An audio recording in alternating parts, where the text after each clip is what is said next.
Angelina Jolie abo babera ko power couple era kape yamanyi abagara bamanyi nyo mu Hollywood mu myaka eja 2014 2016 eyo nga toyinza butabogerako kyenyinza okugamba era eyo film gye bazanya munange basinkana ku set ngayo munazanya emizanyo ni musinkana ku set batandikirawo nkwano gwatandikirawo ne batandika okweyagala bali bamanyi lwaki bali bamanyi banga bonna bali bazanyi ba film abamanyi otegera bulungi bakita oganti bali bamanyi abo bakita era bakita nayenga ebbanga ligenze nga mwami Brad Pitt oyo omwami golengera nga alimedwa okugenda mu maaso bazina abana basatu bebazaala bombi nga buli omumama buli omutata bali abana bala basatu beba adoptinga abasinga abaja mu Africa era n'abaana bakuze bebolengera bantu ba family kakati batuko kwawukana nga ebintu biganyi lwaki omukyala yawukana n'omusajja aga omusajja yali arusi mukambwe ennyo atolusinga dda atamidde yenga talaba kinyuma mu maaso g'abaana bwe batyo ne bawukana mu sente mpitirivu era emabega kaawo bayombera ne ku bagiyita bine bikola wine bagiyita si winery emizabibu famu ya mizabibu kanambe emisiri gye mizabibu eka nga bisatu nga zonna zaabwe nga ate bajjamu emizabibu ne bakola wine nga bali bagatta sente ebagako bali mu court nga bali kwekyo ne divorce kuzaawulamu kakati gibeze emyaka 6 omukulu oyo nga tafunanga muntu mulala n'omukyala tatulaganga muntu kakati ye omwami yafunye omuntu omulala era 6 years jiweddeko weddu nga talaganga muntu yenna era yoyo mwala golengera bamuyita Inez de Ramon modo yanagumira obukambwe netamiro ayinza okubakakanye mulimu omuntu gwofunanga omusanze kawe wevu naye nga abali naye mbiseera biri bagamba amusobola atya sikoleba buli obula bukisagwe ngagwa mufunye nafuye akakanye takyasobola goba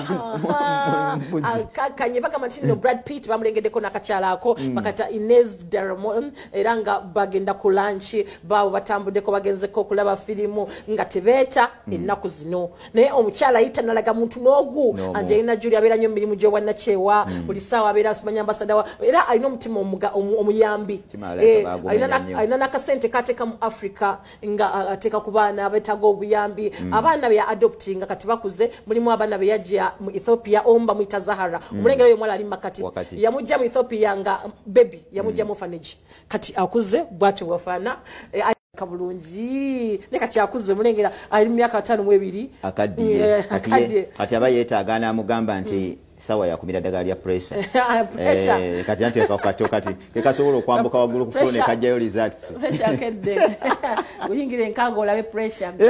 kama katonda mutusasi nendowooza ensonga muzitegedde nga bwe zigenze maaso n'okubeera nga zitambula esaidi eyo nagano gatugajjewo nga tujja kubeera nga tukomawo n'empapula z'amawulire tukulage ne bannayuganda ge bagenze maaso n'okubeera nga bawandiika teweerabira nti olunaku lwakosa nkya lwe lw'embuuti y'embuutikizi bwaguuga tugenda kubeera nga tuli wano mu luguudo wakati emiryango gigenda kugulwawo ku ssaawa 6 olwa tuyinza okubeerako ne Eddie Kenzo wano n'agenda maaso n'okulabika nti no ayita mu Vision Group n'atulambula ne tusobola okulabika nti tuwayaamu naye yagenda okubeera lidisinga oba yagenda okulembera ogenda maaso n'okubeera nti no ayimba ate nga ba DJ Sona Ben nakugamba nti ebyuma yabijje mu Ddungu Dubai agenda kubeera nga yakulemberamu ba DJ ab'enjawulo esaidi eyo feka tujje wano mu Africa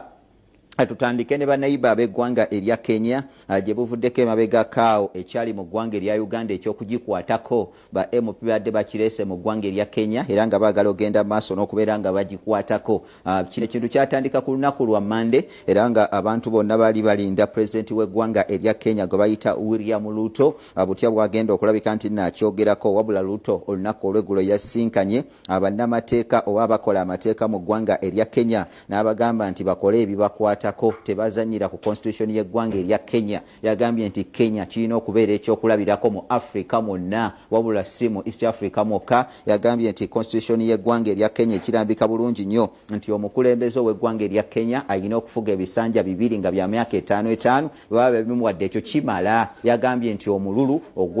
oguli mawanga amalala tebaagala guleeta mu ggwanga erya Kenya era yakakasiza n'agamba nti omusajja yalese ekiteeso ekyo agenda maaso n'okubeera nga amuboolera asabulira ddala eyabadde ayagala okulabika nti nno ajjawo ebisanja mu ggwanga erya Kenya. Ruto yabategeeza n'abagamba nti kati senga bajjawo ebisanja ku mulembe guli ogw'omukulu oli gwe bayita Kinyatta, ye Ruto yalibadde asobola okubeera nga ajja. Kinyatta yalibadde alemera mu buyinja, Kenya negenda maaso n'okulabika nti nno naye efuuka ng'amawanga amalala ku lukalu lw'omuddugavu Africa. Tayagala kuddamu kubeera nga akiwulira ekyokulabika nti nno bajjawo ebisanja mu ggwanga erya Kenya. Era agenda nti ye agenda kufuga ebisanja bibiri senga banaaba bimuwadde agende maaso n'okubeera nga addayo mu kyalo abeere nga alima ebintu bye byalima wali mu ggwanga erya Kenya. Kati ekyo ekiteeso kyagudde butaka ekyokulabika nti nno muganda nge bajjawo ebisanja oba bagikwatako nga bwe kyali mawanga amalala. Bwe tuvaako ne tugendako mu ggwanga erya Ivory Coast, amawulire agaliyo nga galabika nti nno si malungi nnyo. Ivory Coast egambye nti egenda kujjayo abajaasibaayo abadde bagenda maaso n'okubeera nga bakuuma eddembe wali mu ggwanga erya Mali. Jjukira nti waliwo ejje eryateebwawo lye bayita erya United National Peacekeeping Mission mu Mali, era libadde ligenda maaso n'okubeera nga likuuma. Ejje lino likolera wamu n'ejje liri erya UN, wabula obuzibu bwe bwava nti abakulu bano ab'eggwanga erya UN balemwa okulabika nti nno n'amagye agavudde mu ggwanga erya Mali nago bagatwala ng'amagye aga UN, era nga jjukira nti Ivory Coast gyevuddeko yasindikayo abajaasa bawera ddala 857, wabula ate bwe babasindika bano mwezi ogwa Julaayi babakwatibwa wali ku kibuga kye bayita ekya Bamako ku airport yawo ne babakwata bannamagye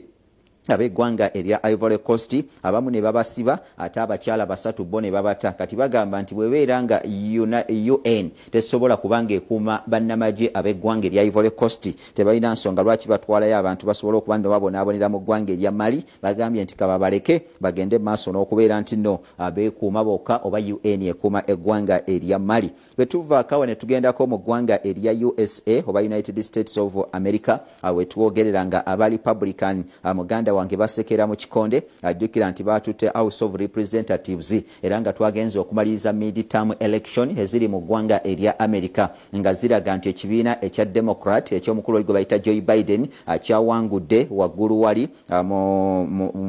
wali mu baseneta. Ate bwe twatuuse no mu House of Representatives ate ekibiina eky'omukulu ono gwe bayita Donald Trump ekya Republican ne kigenda maaso n'okubeera nga kiwangula era nga kyabadde kiina abakiise 2018 ate nga saidi eri omusajja ono gwe